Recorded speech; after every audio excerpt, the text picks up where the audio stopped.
అందరికీ నమస్కారం. ఎన్నికల తుది ఫలితాలు ఇంకా పూర్తిగా తెలియకపోయినా దాదాపుగా దేశంలో లోక్సభలో కానీ, ఆంధ్రప్రదేశ్లో శాసనసభలో కానీ, ఇతర రాష్ట్రాల్లో ఒరిస్సా లాంటి రాష్ట్రాల శాసనసభలో కానీ ఏం జరగబోతుందో స్పష్టంగా అర్థమవుతున్నది.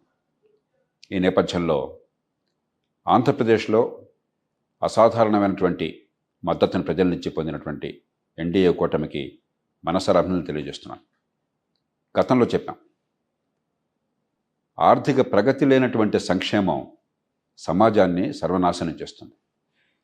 దాంతోపాటు ప్రభుత్వం ఒక మాఫియా రాజ్యంలాగా నడిస్తే, అసలే చట్టబద్ధ పాలన లేనటువంటి దేశంలో మరింతగా మాఫియాలాగా అడ్డు ఆపు లేకుండా వ్యవహరిస్తే ఏమవుతుందో ఆంధ్రప్రదేశ్ గొప్ప ఉదాహరణ. ఆ నేపథ్యంలో ప్రజలు ప్రజాస్వామ్య స్ఫూర్తిని పూర్తిగా ప్రదర్శించారు. పెద్ద మెజారిటీని కట్టబెట్టారు తెలుగుదేశం పార్టీ, జనసేన, బీజేపీ కూటమికి. వారిని మనసారా అభినందిస్తున్నాం. ప్రజల ఆకాంక్షలు నెరవేరుస్తారని చెప్పని, భవిష్యత్తుని కాపాడుతారని, ఆర్థిక ప్రగతి, సంక్షేమం, చట్టబద్ధ పాలన ఈ మూర్తిని వేగవంతం చేస్తారని మనసారా ఆశిస్తున్నాం. ఇక జాతీయ స్థాయిలో ఎన్డీఏ కూటమి మూడవసారి మెజారిటీ ఉన్నట్టు కనిపిస్తోంది. ఇక తుది ఫలితాలు రాకపోయినా కూడా 290కి 300కి మధ్య ఎన్డీఏ కూటమికి సీట్లు వచ్చే అవకాశం కనిపిస్తున్నది. ఇది అసాధారణ విజయం. ఎందుకంటే ఒక పేద దేశంలో ఒక ప్రభుత్వం ఆర్థిక ప్రగతి, ఆర్థిక క్రమశిక్షణ, సంక్షేమం వీటిని పాటిస్తూ మూడోసారి ఎన్నికల్లోకి రావడం అని చెప్పన్నది అసాధారణ విషయం. 1962 తరువాత ఏ ప్రభుత్వము 3 సార్లు నెగ్గలేదు వరుసగా. అయితే బహుశా బీజేపీ శ్రేణుల్లోనూ మరికొంతమందిలోనూ ఇది చాలా బాధాకరంగా అనిపిస్తుంది. ఎందుకంటే 400 సీట్లు వస్తాయని చెప్పని తమను తాము నమ్మించుకొని చాలా హడావిడి చేశారు. ఇంగ్లీష్లో ఒక మాట అంటుంటారు, extracting defeat from the jaws of victory అని. విజయం కోరల్లోంచి అపజయాన్ని లాక్కున్నారు అని చెప్పని. గెలుపును ఓటమిగా మార్చుకోవటం కేవలం అలమేరిన ఆత్మవిశ్వాసంలో జరిగి ఉంటుంది. కానీ దాదాపు 290 లేక 300 సీట్లు ఇప్పుడు వచ్చి మూడోసారి మెజారిటీ ప్రభుత్వాన్ని ఏర్పాటు చేయటం ఇంతటి వైవిధ్యభరితమైన సమాజంలో ఓ పక్కన ఆర్థిక ప్రగతిని వేగవంతంగా కొనసాగిస్తూ మరో పక్కన క్రమశిక్షణ పాటిస్తూ చేయడం అన్నది అసాధారణమైన విజయం. దానికి సంతోషపడాలి. మనసారా ఎన్డీఏ ప్రభుత్వాన్ని, ఆ పార్టీలని, నాయకత్వానికి నరేంద్ర మోదీ గారిని అభినందిస్తున్నాం. ఇక రెండోది, ప్రతిపక్షం కాంగ్రెస్ పార్టీ, వారి మిత్రపక్షాలు ఇండీ కూటమి, వారిని మనసారా అభినందించాలి.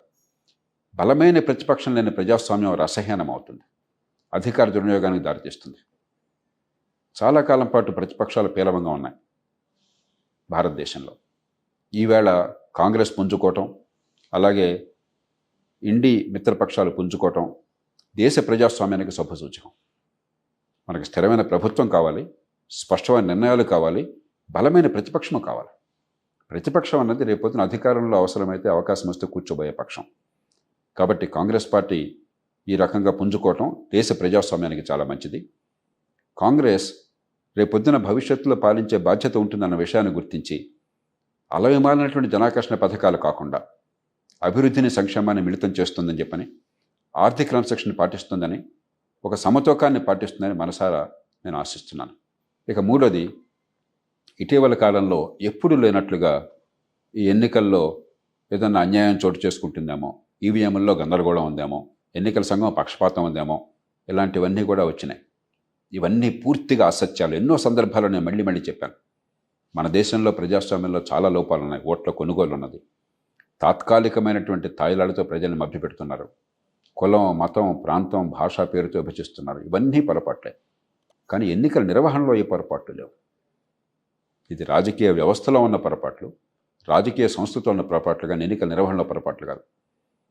ఎన్ని ప్రతికూల పరిస్థితులు ఉన్నా కూడా మన ఓటర్లు స్వచ్ఛందంగా వాళ్ళు ఇష్టం వచ్చినట్టు ఓటేస్తున్నారు.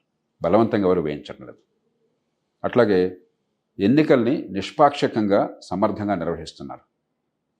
ఓట్లని నిజాయితీగా లెక్కిస్తున్నారు.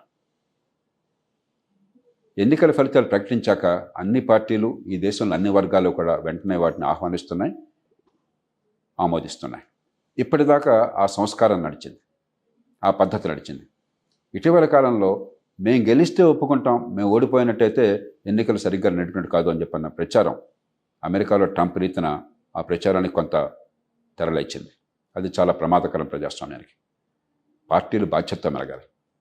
ఇప్పుడు ఈవేళ కాంగ్రెస్ పుంజుకోవటంతో, ప్రతిపక్షాలకి మరింత బలం చేకూరటంతో, ఎన్నికల నిర్వహణ మీద ఉన్నటువంటి అనుమానాలు, సందేహాలు, శంకలు పూర్తిగా పటాపంచలని నమ్ముతున్నాను నేను. ఇక ముందు ఇలాంటి ధోరణులకి స్వస్తి పలికి ఎన్నికల్లో ఫలితాలు ప్రజలు నిర్ణయిస్తారు, కానీ ఎన్నికల సంఘం కాదు, లేకపోతే నాయకుల పెడబొబ్బలు కాదు. ఆ బాధ్యతను ప్రదర్శిస్తారని మనసారా ఆశిస్తున్నాను.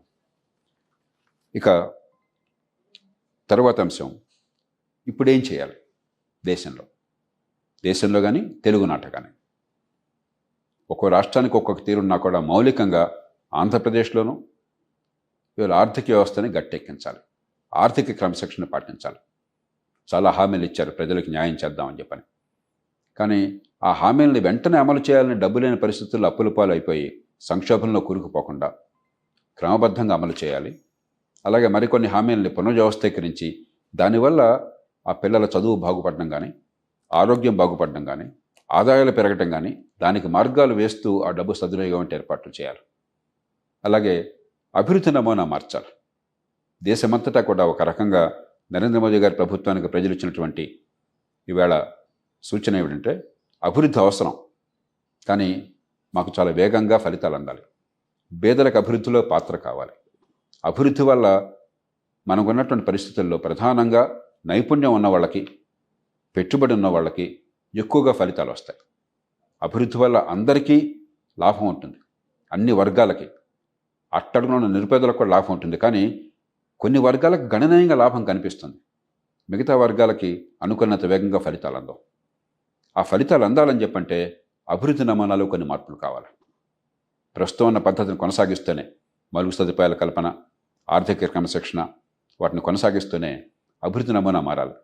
మంచి ప్రమాణాల విద్య అందరికీ అందకపోయినట్టయితే, నైపుణ్యం రాకపోతే, ఏ కులంలో ఏ కుటుంబంలో పుట్టినా కూడా ఎదిగే అవకాశం రాకపోతే, ఉత్తితో చదువు వస్తే ఆధునిక ఆర్థిక వ్యవస్థలు ఎలా బాగుపడతారు? ఒక్క పైసా ఖర్చు లేకుండా మంచి విద్య అందించే ఏర్పాటు చేయొచ్చు. దాని మీద శ్రద్ధ పెట్టకుండా ఖర్చును చూపెడుతున్నాం, తాయిలాలు పంచుతున్నాం. రెండోది, మంచి ప్రమాణాల ఆరోగ్యం, అన్ని రకాల ఆరోగ్యం. ఒక ఆరోగ్యశ్రీ చాలదు, సంపూర్ణ ఆరోగ్యం. ఫ్యామిలీ డాక్టర్ దగ్గర నుంచి టెర్షరీ కేర్ దాకా జేబులోంచి పైసా ఖర్చు కాకుండా, భారం లేకుండా, ప్రభుత్వానికి పెద్ద భారం లేకుండా మంచి ఆరోగ్యాలు అందించే అవకాశం ఉన్నది. ఆ ప్రయత్నం చేస్తే చాలా మేరకు ఊరట కలుగుతుంది, ఉత్పాదకత పెరుగుతుంది. మూడోది, చిన్న పట్టణాలను చేపట్టాలి.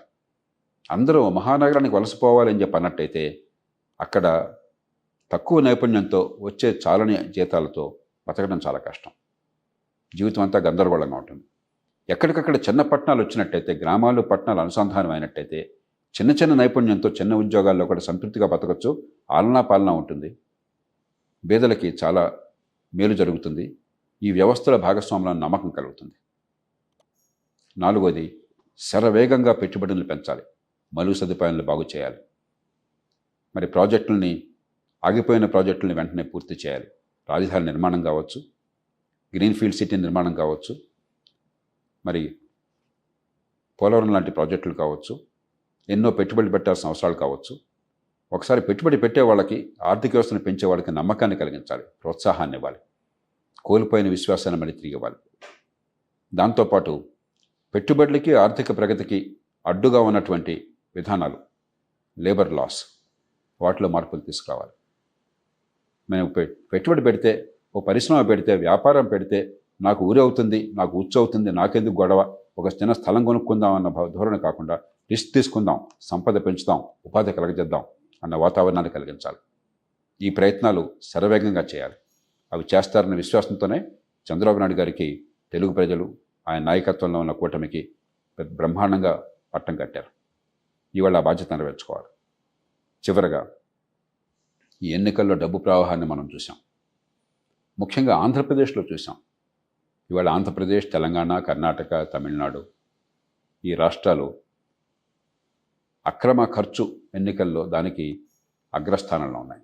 దక్షిణాది రాష్ట్రాలు గొప్పగా ఉంటాయి అనుకుంటే రాజకీయాన్ని ఎంత పతనం చేస్తారో మనకు అర్థమవుతుంది. కొన్ని నియోజకవర్గాల్లో 10 కోట్లు, 100, 120 కోట్లు కూడా ఖర్చు పెట్టారన్నటువంటి వాస్తవాలు బయటకు వస్తున్నాయి అసెంబ్లీ నియోజకవర్గానికి. ఈ రకంగా ఖర్చు పెడితే అది ప్రజాస్వామ్యం ఎట్లా అవుతుంది? వ్యవస్థ నాశనం చేయడం కాక, అవినీతిని పెంచడం కాక ప్రజాస్వామ్యాన్ని పోషించినట్లు అవుతుంది. అందుకే ఎన్నికల వ్యవస్థలో మార్పులు కావాలి. మోదీ గారికి ఈ అనుభవంతో అర్థమై ఉంటుంది. గత 2 ఎన్నికల్లో పెద్ద మెజారిటీ చాలా సులువుగా సాధించారు. ఈ ఎన్నికలు ఎంత కష్టపడ్డా, ఎన్ని మంచి ఫలితాలు 10 ఏళ్లలో సాధించినా కూడా ఈ ప్రజాస్వామ్యంలో అందరినీ కలుపుకుపోవటం ఎట్లా అంత కష్టమో, ఏకాభిప్రాయాన్ని సాధించడం ఎంత కష్టమో, అభివృద్ధిని పెంచడం ఎంత కష్టమో, ఆర్థిక క్రమశిక్షణ పాటించడం ఎంత కష్టమో ఆయనకు అర్థమై ఉంటుంది. కాబట్టి ఎన్నికల సంస్కరణకు నడుం కట్టాలి. ఓట్ల కొనుగోలుతో మొట్టమొదటి ప్రశ్న ఎంత డబ్బు ఖర్చు పెడతామన్నది కాకుండా ఈ వ్యవస్థ మారాలి అని చెప్పంటే ప్రధాన పార్టీలకు అందరికీ కూడా మేలు జరిగే రీతిలో దామాషా పద్ధతిని మార్పులు చేర్పులతో ఓ పక్కన సుస్థిరమైన ప్రభుత్వం ఏర్పాటు చేస్తూ, మరో పక్కన ఈ దేశం ఒక్కొక్క కులానికి ఒక్కొక్క పార్టీ రాకుండా, దేశం మరింతగా ముక్కలు కాకుండా రాజకీయంగా ఏర్పాట్లు చేస్తూ దామాషా పద్ధతి పెట్టినట్టయితే అత్యుత్తమాన్ని రాజకీయంలోకి తీసుకురావచ్చు, ఈ డబ్బు ఖర్చును ఆపవచ్చు. ఈ 2 జరగాలని చెప్పంటే ఎన్నికల వ్యవస్థ మారాలి. చాలా తేలిగ్గా మార్చవచ్చు. ఇవాళ రాజకీయంలో ఉన్న పెద్దలకు పోల్చుకున్నట్టయితే ఖచ్చితంగా భారతీయ జనతా పార్టీకి ఈ అనుభవంతో ఈ మార్పు గురించి ఆలోచన వస్తుందని ఆశిస్తున్నాను. అలాగే కాంగ్రెస్ పార్టీ కానీ ఇతర పార్టీలు కానీ ఈ రాజకీయం నుంచి బయటపడకుండా ఎంతసేపటికి అమితుమీ తేల్చుకుందామని యుద్ధంలాగా మీరు భావించినట్టయితే ఎవరు గెలిచినా దేశ ప్రజలు నష్టపోతున్నారు. అలా కాకుండా ప్రజాస్వామ్యానికి గెలుపు కావాలి, దేశానికి గెలుపు కావాలి, మీకు రాజకీయం మరింత అందంగా, గౌరవప్రదంగా, నిజాయితీగా ఉండాలి. అందుకోసం ఎన్నికల వ్యవస్థను మార్చి సులువైన పద్ధతులు దామాషా పద్ధతిని తీసుకురావాలి. దానిలో సవరింపులు చేద్దాం. మన దేశ పరిస్థితులకు అనుగుణంగా అటు పక్కన స్థిరత్వాన్ని సాధిద్దాం, మరో పక్కన ఈ దేశంలో డబ్బులు ఖర్చు పెట్టే అవసరం లేకుండా సమర్థులు, నిజాయితీపరులు రాజకీయంలోకి వచ్చేట్టు ఏర్పాటు చేద్దాం. అందుకు పూనుకుంటారని మనసారా ఆశిస్తూ, మరోసారి ఎన్నికైనటువంటి ప్రతినిధులను మనసారా అభినందిస్తూ, ప్రజాస్వామ్యంలో ఎన్నికైతే అంతకంటే గౌరవం ఇంకోట్లేదు. ప్రజలు వారి బాధ్యతను మీ మీద పెట్టారు.